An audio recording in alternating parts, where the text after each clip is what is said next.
to Surf Studio. Surf Life Saving is filled with so many fantastic people and inspiring stories, and Surf Studio is designed to share some of these stories from across the country and across all areas of lifesaving. First up, we head to Maroochydore on the Sunshine Coast to chat to former world and Australian Ironwoman champion Kerri Thomas about her career and in particular the introduction of the ski leg into Ironwoman racing. We then head to Portsea in Victoria to chat to Surf Life Saving Australia life member and our first female National Lifesaver of the Year, Dr Natalie Hood, about her journey from competitor and lifesaver to Surf Life Saving Australia's Chief Medical Advisor. Then we finally head to Coogin on the far north coast of New South Wales and chat to another one of Surf Life Saving Australia's life members, Jenny Kenny, about her love of officiating and how she became one of the first ladies to receive a Bronze Medallion in 1980. And today on Surf Studio, we're speaking with Ironwoman legend Kerri Thomas, a long-time personal favourite of mine, a fellow Maroochydore competitor. Kerri, it is so good to have you today on the show. That's great to be here. It's nice to see you again, Jenny. Kerri, while we know you as an Ironwoman legend, one of my favourite stories about you is that you actually joined Nippers in the very first year that it was available. Well, unbeknownst to me, we would just have family had just not long moved to the Sunshine Coast, and we were very close to a surf club. It was the Dicky Beach Surf Club back then, and we were just there every afternoon. And one Sunday morning, we just happened to be there, and there was this activities happening, which was Nippers. And my dad just sort of said, "Do you guys want to join in?" And we went, "Yeah," and they let us join in. And unbeknownst to us, it was the inaugural year of starting Nippers in general. And it just happened so innocently like that. Thinking back to your Nipper days, it's just so different to how things are now. I love that you used to have to race against the boys because they didn't have girls categories for you. Yeah, that was the strange thing. I remember from under 7s to under 9s, yes, there was racing for girls and boys separately.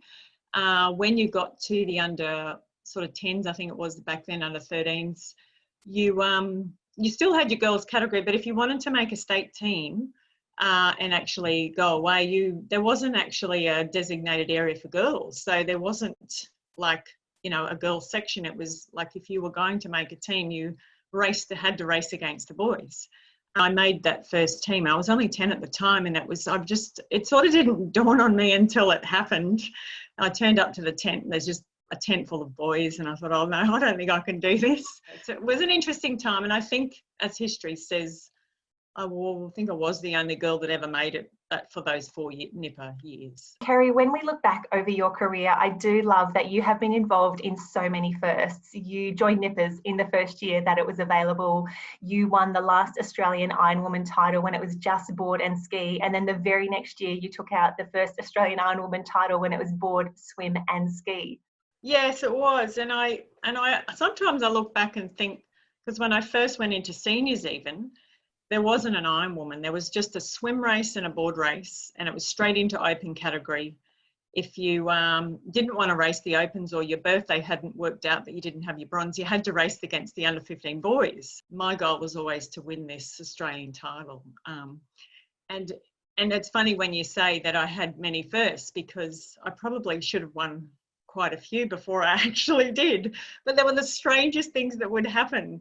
I remember when I think finally the Ironwoman came in, and again there was no under 15s and under 18s and opens, so you went for a few years turning up to Aussie finals, and you would be racing open women would be like ex-Olympians, Julie McDonald in the surf race, or was quite packed. The surf race would be 40 odd people in the race. I mean, now they only have about 30, I think.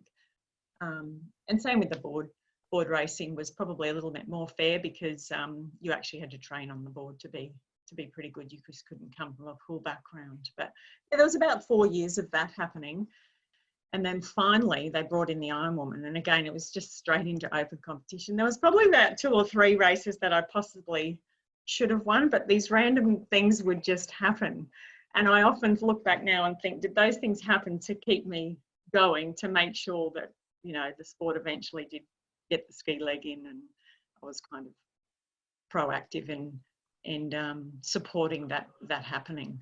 And from there, you took out the 1998 world title when ski was included for the very first time.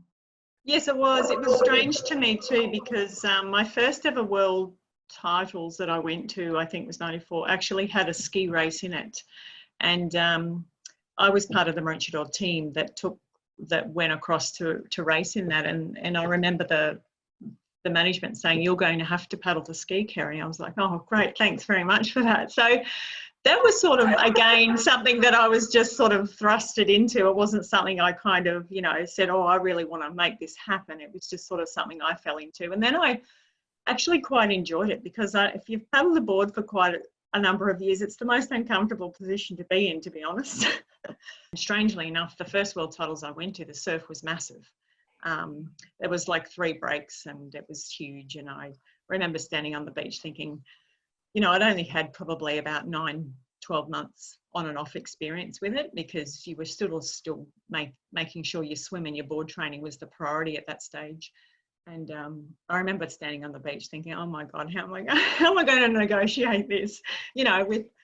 Because that was probably the main issue for the ski leg with the girls bringing it in at that time, because as you know, there were series happening, there were events happening, we were racing in quite difficult conditions. And I guess that's where the hesitation comes for women, because in a big surf like that, did we have the strength? Did we have that kind of ability to handle those sorts of conditions? But those kind of conditions are rare, and we don't tend to race in them a lot, but they do happen from time to time. So I guess the hesitation came from that.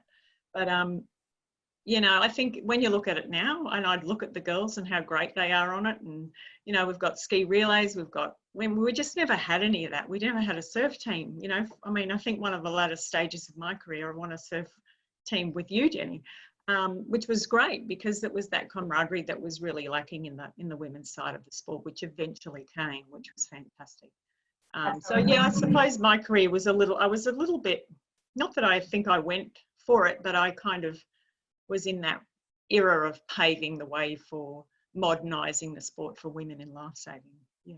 Kerri, thank you so much for taking the time to talk to us today on Surf Studio. It's been so exciting to look back over your career. Can't wait to see you again soon. And a big Surf Studio welcome to Dr. Natalie Hood joining us today. Now, Natalie, I've got to admit that I'm a little bit starstruck today. You're one of my heroes in lifesaving. It's so lovely to have you join us today. Oh, thank you. Now, you're joining us from Melbourne. Now, you're a member of Portsea, is that right? Well, that's right. I am. I've been a member of the Portsea Surf Lifesaving Club since I was 16, but it's actually not where I started my lifesaving career.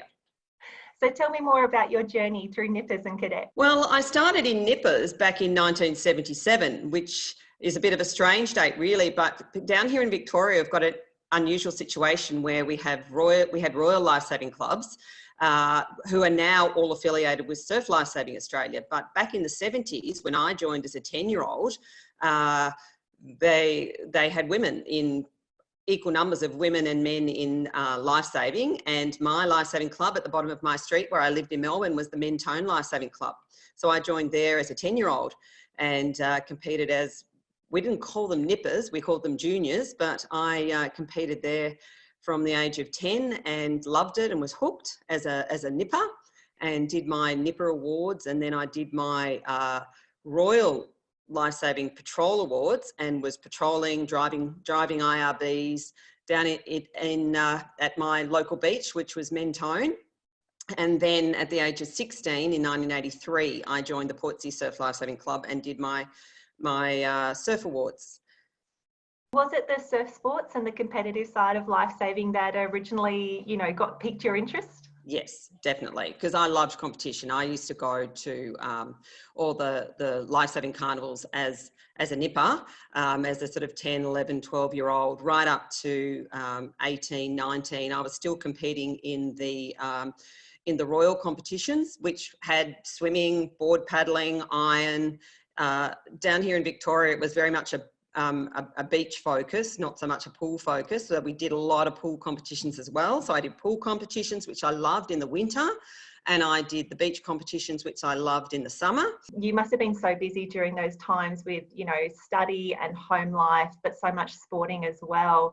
How did you find the time to balance, some really significant demands on your time? Well, I'd actually finished medicine by the time I became an elite athlete, really. So I graduated from medicine in 1990, and then it was a bit of a juggle for the first few years because you're hospital based and trying to study and paddle and do night duty, and then finish night duty at 8 o'clock in the morning and go and try and train, which I did down at Geelong on the river down there. I'd be out paddling, being on call and trying to paddle with a pager in a plastic bag in your boat.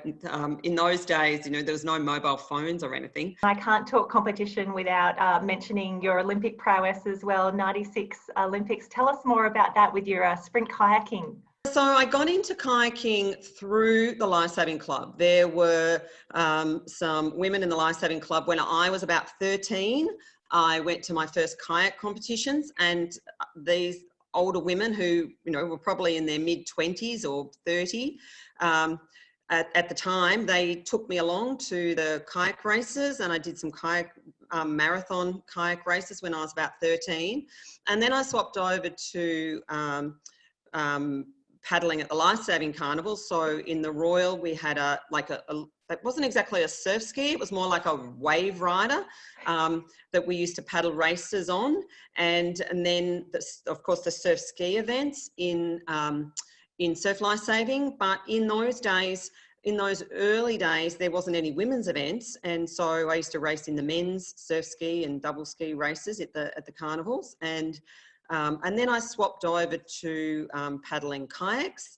And I started training properly for the kayaks probably in about 1990. But then in sort of 93, 4 and 5 was in the team for the World Championships. And then 96, I went to the Olympics. And then I sort of stopped paddling. I'd sort of had enough of living the life of an elite athlete, and sort of got on with my medical career, which I was already a doctor. I'd already graduated as a doctor, but I went back and did emergency medicine, and now I do pediatric emergency medicine. And now I sort of coach and work as an administrator in sport rather than competing myself. Though they still try and drag me back to try and do a masters competition, but I'd rather do the background work for the younger competitors in my club. Now, you mentioned firsts before, and something that I'm dying to learn more about is you becoming Australian Lifesaver of the Year at only 22 years of age. You were the first Victorian and the first female to take out that honour. That must have just been a really crazy time for you. It absolutely was, and it was a total surprise because I was up at the I'd won the state award, obviously, but I really didn't think I was in the running for the national award, and I went up to the national championships, and I was there competing, and then my club committee members who were up there were like, come on, you've got to go to this award night. And I hadn't even brought any nice clothes to wear to the award night. So I went round to my teammates and I borrowed some shoes from one person and a skirt from another and a shirt from another. But I still remember what I sort of feel won it for me was an attitude that I had towards rescues. And I still remember Peter George interviewing me and him asking me what I thought about, rescues. And I said that I thought a rescue was a failure. If you had to go and rescue someone, you hadn't done your job in the first place, which was to try and prevent rescues and to keep the beach safe and to warn people before they went in the water and not to let them get into trouble in the first place. And that was a whole new concept, because I think people sort of judged how good their surf club was or how good their lifeguards were by how many rescues they'd done. And this was at a time where we were starting to put a whole new slant on it. And this was something I heard American lifeguards say. I must have seen in an interview or read something with American lifeguards, was this new concept of preventative actions. And so when I went into my interview and started talking about prevention rather than rescuing, I think that's what got me over the line. I think it was this sort of new concept that, of course, as we all know, that's a big part of lifesaving these days, is the preventative side of it, not necessarily the rescue side. The rescue side, we must all be, ready to go and ready to spring into action and fit and competent in the surf. But we all hope to actually not have to do rescues and to keep people safe in the first place. Dr. Natalie Hood, it has been such an honour chatting with you today. It was so lovely to hear your story. It's been so great to have you on Surf Studio. Oh, thanks very much. It's been wonderful talking to you this morning. Okay, welcome back to Surf Studio. Today I'm joined with life member of Surf Life Saving Australia, Jenny Kenny. Thanks for joining us, Jenny. No worries, Grant. Good morning. Jenny, let's go back to the beginning. You've had an amazing history in lifesaving, surf lifesaving. Let's go back to 1980 when you're one of the pioneer women in lifesaving in Tasmania. Tell us a bit about how you started in surf lifesaving. Okay, so we used to play water polo with a bunch of guys from, at that time it was Carlton Park Surf Lifesaving Club.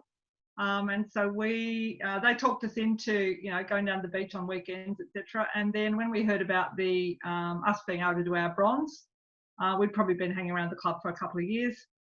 We got together and got a squad and started training, ready to be one of the first groups at least in southern Tassie, but one of the first groups in Tassie as well to get our bronze when we could.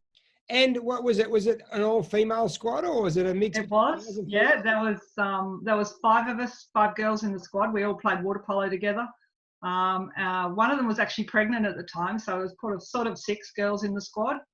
And we trained so hard, with the real line and belt. We were not so confident as belt swimmers in those days, so we did a lot of training, a lot of drill on the beach, and it was freezing. A lot of lifesavers wouldn't remember, but the real line and belt was part of the Bronze Medallion in those days. And when you're towing a belt, it can feel like you're towing 100 tyres along a sandbar. Absolutely. What was that like coming into surf lifesaving? A bit different to, you have to tread water in water polo, but a bit different to playing water polo. It was. It was really tough pulling that belt, but at least we were used to swimming. We'd all been playing water polo and we're all used to swimming. So that made it a little easier, I guess. But I used to hate it, when we'd have practice and you'd pull the actual belt itself. I used to hate that. I much preferred paying out and all those other bits. And the drill, the drill was like R&R. It was amazing. Coming into the surf club in that time, how did the males handle these new females coming into the club? Yeah, they were pretty good actually. At our club, they were good. We were pretty welcome. Of course, there was no change rooms or anything like that. There was, virtually no facilities. But I guess because we'd been hanging around the club for a few years, they were sort of used to us being around. We quickly got lots of our other water polo mates to come and join as well, so that we had a few squads go over through that sort of next couple of years, so that there was plenty of girls getting in on patrolling at our club at least. The comparison between how society's changed in those 40 years. Yeah. Has that mimicked what's happened in surf lifesaving? Yeah, I guess it has. I think that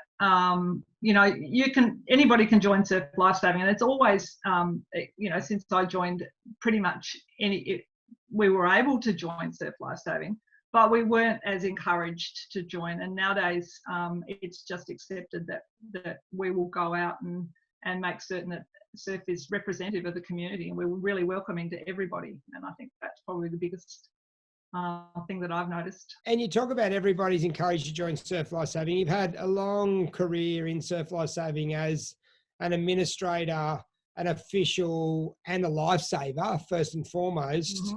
Tell us about what some of those proudest moments for you have been in that career as a volunteer lifesaver. I guess just going on patrol to start off with, when we hadn't been able to patrol before, was really great. Then I'd only been patrolling a couple of years, and I started assessing, and then I became the Director of Lifesaving for Tasmania.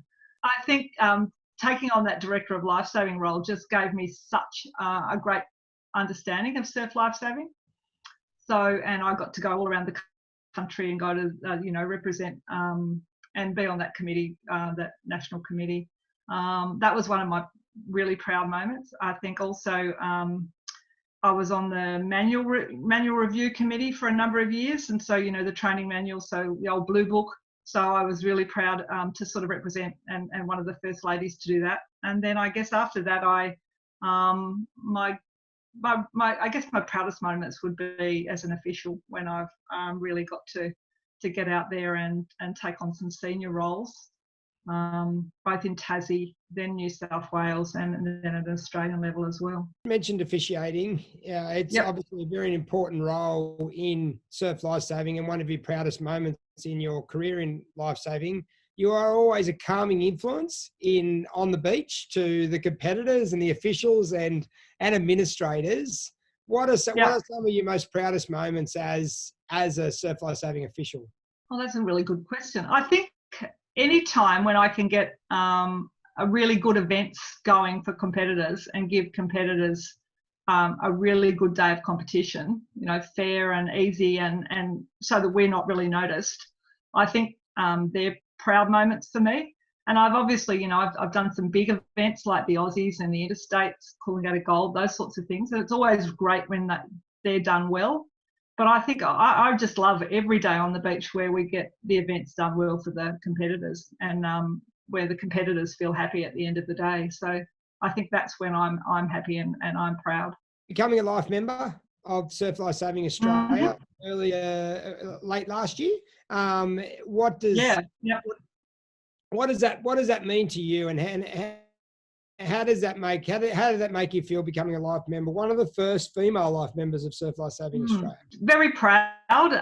Actually, I got the call from Graham when we were at the New South Wales age titles, I think it was. So it was a pretty busy time, and so it was really exciting, but I sort of didn't then think about it for a few days because we were so flat out with competition and everything.